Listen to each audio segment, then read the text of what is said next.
there's always been a wide range of philosophies about what surfing actually is, or there's been a wide range of sort of returns people get from it. I mean, it's an incredible sport to be involved in because it's got so many elements to it, and so there's a whole sort of cross-section of people that it appeals to, obviously, for different reasons. But I just, from my personal point of view, I find the physical exhilaration of actually being in the water and surfing and being involved in that environmental element as really stimulating and what's the word? That's sort of where my main kind of return comes from, I think. And every time I surf, it's just the same as I did the first time. Really, the surfs that I've had at Bells have been my favourite surfs, and I had a couple of surfs through the period when we had the big waves around the 80s, because I was a contest director at Bells. I co-directed with Rod the 1981, and then 80, 81, 82 and 83 I worked on as a contest director.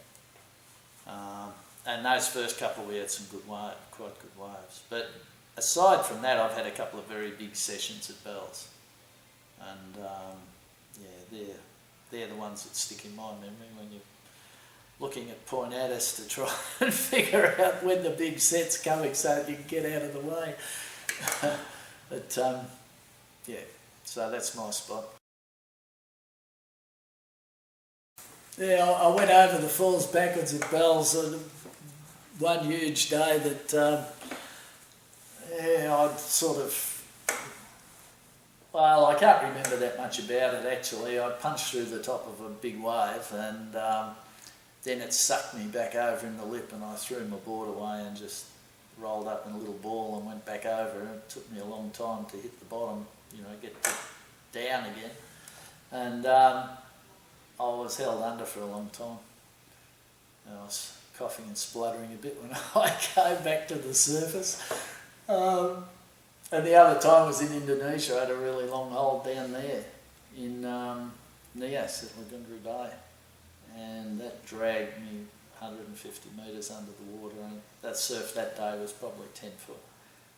And I was a bit wasted. I was a fair bit, I was probably in my 40s then. And, late 40s. And that knocked me around a fair bit. I had to sit down and have a little rest when I dragged myself out of the water after that. But, you can never take the ocean for granted.